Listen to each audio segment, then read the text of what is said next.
Assalamualaikum, Ufaq Gul here. Welcome back to our YouTube channel IER Academy.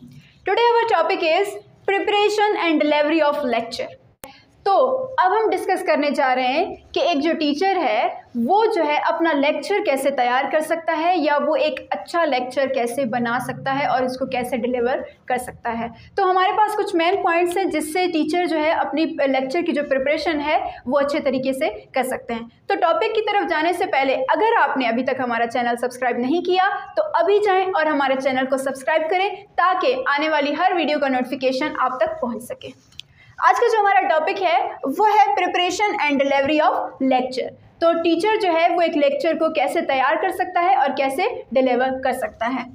The first point is teacher must have command on method. Teacher must have command on method मतलब एक जो teacher है उसको उस method पे उस तरीके पे कमांड होना चाहिए जिस मेथड के ज़रिए वो लेक्चर डिलीवर करने जा रहा है। टीचर को उस मेथड पे ज़रूर कमांड होना चाहिए जिस मेथड के ज़रिए वो अपना लेक्चर डिलीवर करने जा रहा है, क्योंकि हमारे पास जो है वो डिफरेंट टीचिंग मेथड्स होते हैं जिसके ज़रिए एक टीचर जो है वो टीचिंग करता है। तो टीचिंग मेथड्स को भी हम फर्दर डिस्कस करेंगे। तो यहाँ पे जो है टीचर को मस्ट कमांड होना चाहिए उस टीचिंग मेथड पे जिसके ज़रिए वो लेक्चर डिलीवर करने जा रहे हैं। Then before taking class when you prepare your topic care about attention span. ठीक है, अब क्या कह रहा है व्हेन बिफोर टेकिंग क्लास मतलब आप अपनी क्लास लेने से पहले जब आप अपना टॉपिक प्रिपेयर कर रहे होते हैं, जब आपने अपना टॉपिक प्रिपेयर करना होता है तो आपने क्या करना है, केयर अबाउट अटेंशन स्पैन। यहाँ पे एक टर्म है अटेंशन स्पैन। अब ये हम किसको बोलते हैं? अटेंशन स्पैन हम उसको बोलते हैं कि ड्यूरेशन ऑफ लिसनिंग। मतलब आपने इस चीज़ का ख्याल रखना है कि स्टूडेंट्स जो है वो कितना टाइम आपके लेक्चर को सुन सकते हैं या आपके लेक्चर की तरफ अटेंटिव रह सकते हैं। तो क्या करना है, आपने अटेंशन स्पैन का ज़रूर ख्याल रखना है। ऐसे नहीं कि आपके स्टूडेंट्स जो हैं आप क्या करें, अगर 2 घंटे की क्लास है तो आपने क्या करना है, आप 1.5 घंटे का या फिर पूरे 2 घंटे का ही लेक्चर तैयार करो। तो इससे क्या होगा, स्टूडेंट्स जो हैं वो आपको सुन सुन के बोर हो जाएंगे और जब लेक्चर बोर होगा, जब वो इंटरेस्ट नहीं लेंगे तो आपका लेसन जो है वो बिल्कुल भी मीनिंगफुल नहीं होगा या आपका जो गोल है वो बिल्कुल भी अचीव नहीं हो पाएगा। तो आपने क्या करना है, अटेंशन स्पैन का ज़रूर ख्याल रखना है जब आप अपना टॉपिक प्रिपेयर कर रहे हो। देन हमारे पास दूसरा पॉइंट है do careful preparation of your topic. If you don't care lesson will not be meaningful. आपने क्या करना है, अपने टॉपिक की जो प्रिपरेशन है वो एक केयरफुल अंदाज से मतलब करनी है, क्योंकि अगर आप केयर नहीं करेंगे, अगर आप ख्याल नहीं रखेंगे या ये सारी चीज़ों का ख्याल नहीं रखेंगे कि आपके स्टूडेंट्स कितना सुन सकते हैं या आपकी क्लास की टाइमिंग क्या है, अगर आप इन सब चीज़ों का ख्याल नहीं रखेंगे तो आपका जो लेसन होगा, जो आपका टॉपिक होगा वो मीनिंगफुल बिल्कुल भी नहीं होगा, बामानी या पर्पसफुल बिल्कुल भी नहीं होगा। Then lesson must be logically clear.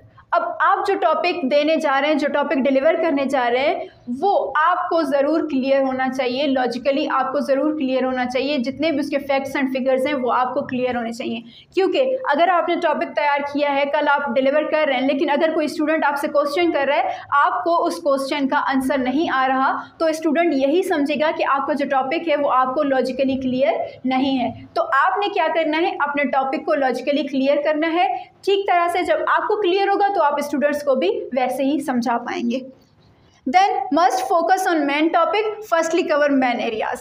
अब आपने क्या करना है कि जो आपका टॉपिक है उस पे आपने पूरा फोकस देना है और फर्स्टली कवर मेन एरियाज मतलब टॉपिक जो होता है उसमें कुछ स्लाइड्स होती हैं, तो आपने क्या करना है, जो मेन स्लाइड्स हैं, जो मेन चीज़ें हैं, सबसे पहले आपने उनको कवर करना है। ऐसे नहीं कि आप टॉपिक से हट जाएं, किसी और चीज़ों की तरफ चले जाएं, या टॉपिक से कभी कभी कुछ टीचर्स ऐसे होते हैं जो टॉपिक से कोई और चीज़ की एग्जाम्पल देते हैं और वहाँ से फिर वो दूसरी तरफ चले जाते हैं, लेकिन आपने ऐसा नहीं करना। पहले आपने मेन एरियाज़, जो मेन चीज़ें हैं, आपने उनको कवर करना है। उसके बाद आप अदर एग्जाम्पल्स जो हैं वो आप अपने टॉपिक में ऐड कर सकते हैं या दूसरी चीज़ें अपने टॉपिक में ऐड कर सकते हैं। देन डेवलप और establish relationship with various items. आप जो है अपने जो टॉपिक है उसको आप मुख्तलिफ आइटम से, मुख्तलिफ चीज़ों से लिंक कर सकते हो। मतलब ऐसी चीज़ें जो आपके टॉपिक से रिलेटेबल होनी चाहिए। ऐसी नहीं कुछ चीज़ें ऐसी हो जो आपके टॉपिक से रिलेट भी नहीं करती हो लेकिन आप उनको ज़बरदस्ती टॉपिक में लेकर आओ, ये भी बिल्कुल ठीक नहीं है। ठीक है, तो आप क्या कर सकते हैं, अपने टॉपिक को ऐसी चीज़ों से रिलेट कर सकते हैं, ऐसी चीज़ों से लिंक दे सकते हैं जो टॉपिक से रिलेटेड हों।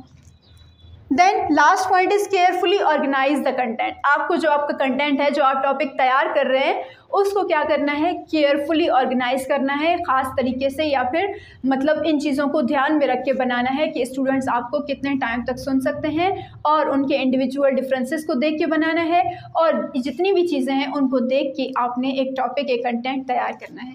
तो ये कुछ हमारे पास मेन पॉइंट्स है जिससे एक टीचर जो है वो अपने लेक्चर को प्रिपेयर कर सकता है और उसके बाद डिलीवर कर सकता है। तो ये था हमारा आज का टॉपिक। इंशाल्लाह we will meet soon if remain alive. Till then goodbye, take care, thank you.